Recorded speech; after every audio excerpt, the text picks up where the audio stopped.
It is time to finally fix absolutely everything wrong with my Mk4 Supra. In the previous video, we went over my Supra with a fine-tooth comb, from the interior to the exterior and even in the engine bay, and found every single tiny thing wrong with the car. Anything that was broken, anything that didn't work, or anything that didn't fit the theme of the build. And over the previous few months, I've gone through and fixed every single item. So we've got our list from our previous video, and I've actually added a couple more little things on that I noticed as I was fixing things. So let's jump on in, fix all of it, get this thing to as perfect as it deserves to be. All right, boys. Oil pressure gauge, that one in the middle there, hasn't been working for a long time. My God, I just watched that clip back and damn did I waffle. So I'm gonna summarize. The gauge was turning on, it wasn't reading. So process of elimination, it was either the wiring or the sensor. I changed the sensor out and it was still broken. I had an inkling that maybe that sensor wasn't good. I don't know why, but I tested it and it read weird. So I ordered another one. Put that in, sure enough, fixed the job. That was it. Moral of the story, guys, sometimes if you've got an inkling about something, go with it. Trust yourself, and a lot of the times, it'll save you a lot of money, save you a lot of time. Anyway, now it's fixed. Now the oil pressure gauge is working. It's all good. All right, so I've actually jumped in and checked that speaker on the passenger door. It's all fine. Everything's connected, everything's soldered, all that kind of thing. I did get in just then to have a bit of a play with the head unit and try and set it up a little bit better. So I set it up. There's a lot of random settings. I set the car as a compact, obviously, because it is. I set the size of the front speakers, the size of the back speakers, things like that.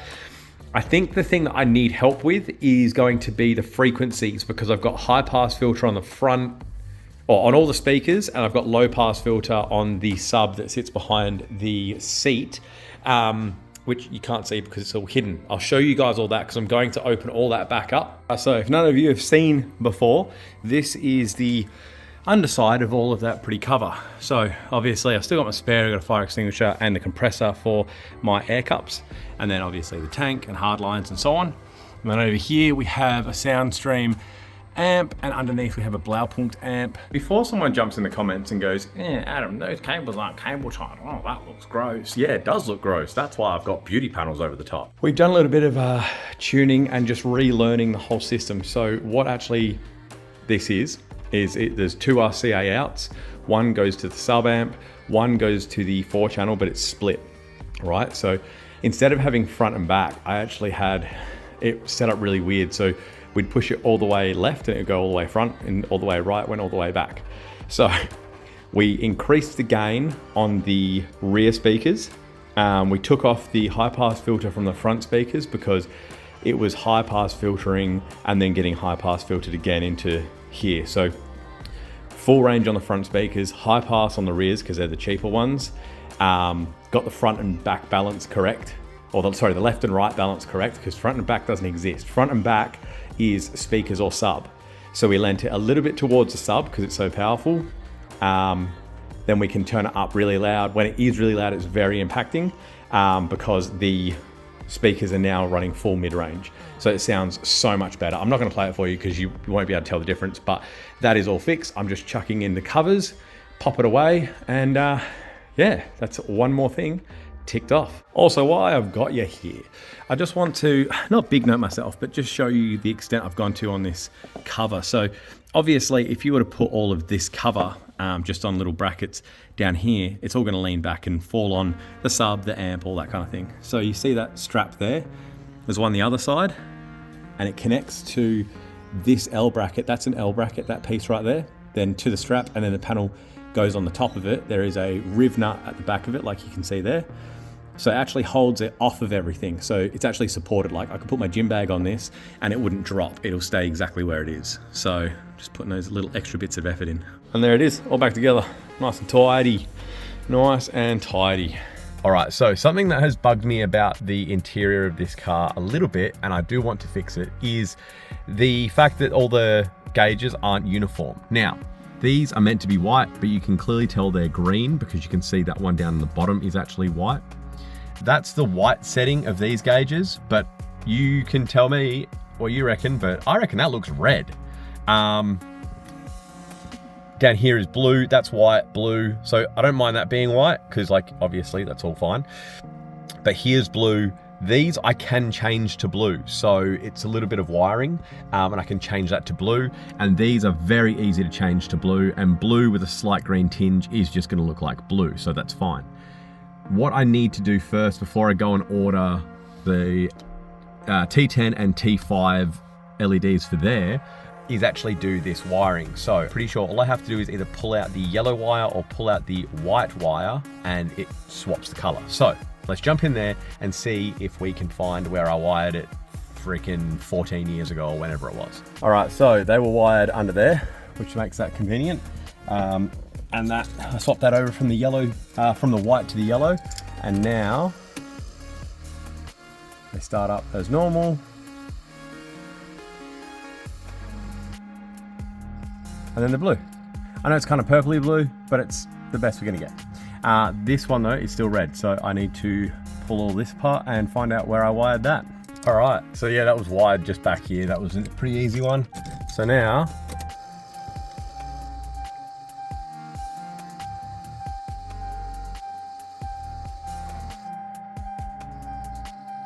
blue. Now, I don't know why, but on the camera, this comes up really, really purple, but in person, it's way more blue. Like, I don't know why. Maybe it's because of flash. I'm not sure, but in person, it is very, very blue. So now they match to here. They match to also, obviously, that there. And even the key light is actually LED blue. See, and that's blue as well. Different shade, but that's okay. So now I'm gonna get in, order some T10s and T5s. For me, a couple of weeks. For you, 2 seconds. All right, so like I said, here they are. So that was, I don't know, about a week for me. Not too bad, but they're all the blues. So for this dash, you need, from memory, I think it's 4 T10s and 1 T5. The T5 goes near the fuel gauge and the T10s go to the rest. If you wanna see how to do this, have a look in my videos. There'll be a link up the top because I actually did a video specifically doing this job when I changed them to brighter white ones, but obviously we're going to the blues now, so everything matches nicely. On YouTube, the truth of the matter is, not everything works every time. I ordered these lights, they were the wrong shade of blue, so I took the loss of time, and put in the new ones. These ones are the right shade of blue, and they are top quality. It's actually this style here. This is the company and everything. I'm not sponsored or anything. They're really nice and bright. So if you want to put the lights in, go for those. And then these were the T5. So T10s, T5s. There's a lot on eBay that say CAN bus and all that. I have read that you don't want to run CAN bus on a non-CAN bus car. So I kept scrolling and scrolling and scrolling to find the ones that didn't say CAN bus, just because I didn't want to risk anything. So I got I've got written dark blue, but it's ultra blue is that color. Previously I bought these and they weren't as bright. Like, they're not bad. When I kind of turned them on, they looked pretty pale, but I had the garage door open. So when you're at night, it actually looked quite good. They were the ice blue. So they're more of a bright blue, light blue kind of color. So if that's what you want, and these were really good as well. But links will be in the description, so hopefully that helps you. So something cool happened once I had finished, pretty much almost finished this video. I had one more thing to do, and a company reached out to me in the comment section and said, hey, we want to work with you. It was an LED company. I looked at the brand and I was like, I recognize that brand. Why do I recognize that brand? There was these guys. Auxito, sorry, I might be butchering that, but they reached out and said, hey, can we send you some free LEDs? You review them, tell everyone what you think, and we can give you a code if you like them. You can get a discount code to your subscribers. And I went to the garage and I was like, hey, I've already used your stuff. So don't worry about sending me any free ones. I will tell everyone how good they are because they are good. And I'll put your link in the description and so on and so forth. They said, well, look, we can't give you nothing. So why don't we give you a pack of 10 T10 bright white LEDs for your subscribers to win. And I was like, what a beautiful idea. So like, comment, subscribe on this video, subscribe to the channel, obviously. and I'm going to pick someone at random to win these. I'll contact you and we'll just send them out to you free of charge.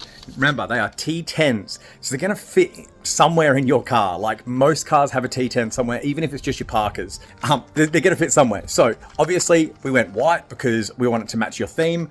Didn't want to go with the blue ones because maybe that doesn't. So white will match your theme, it'd be nice and fresh. So do those 3 things, like, comment, subscribe, and I will pick someone at random in, let's say, a week, give you guys enough time to do all that, to win those. So thank you, Auxito, however it's pronounced, for jumping on board with the channel. I appreciate you. Let's get back to the video. I decided that my coolant overflow actually fit so nicely. Really, it was just the color that didn't match. So I painted it black at the same time that I changed the pulleys over from the shiny ones to the black ones. Now, the shiny ones are on the shiny JZ in the BMW. All right, so after months and months and months of tinkering on the side, trying to get this thing done, it is fixed, it is finished, everything's sorted. And it feels good to finally have everything fixed on the car. I know it was only little stuff, but you can imagine when you've had a build going for like 15, 16 years, oh God, just having those little things hang over your head every time you go for a drive, it's quite annoying. So that's not us finished on the Supra. Obviously, I've spoken in the past about this only has 334 real horsepower. It's on run-in tune. It's been on run-in tune since 2014, let's be honest. It's only running 10 pounds of boost because initially it was on the stock ECU. Now it's on a Haltech Elite 2000 and it's time to go and get some more power. So next video you guys see will be running bigger injectors, fuel rail, fuel pump, fuel pressure reg. Actually, I don't think I need that with the fuel pump that I'm running, but whatever. Fuel system upgrade and a tune, see if we can break 400 ruble kilowatt. Thank you for coming along. Please like, please subscribe, please comment. Remember to do those things, and I'm gonna be picking out a random comment to win the LED. So jump in, put all your comments, share the video, do your things. I'll see you all in the next one. See you guys.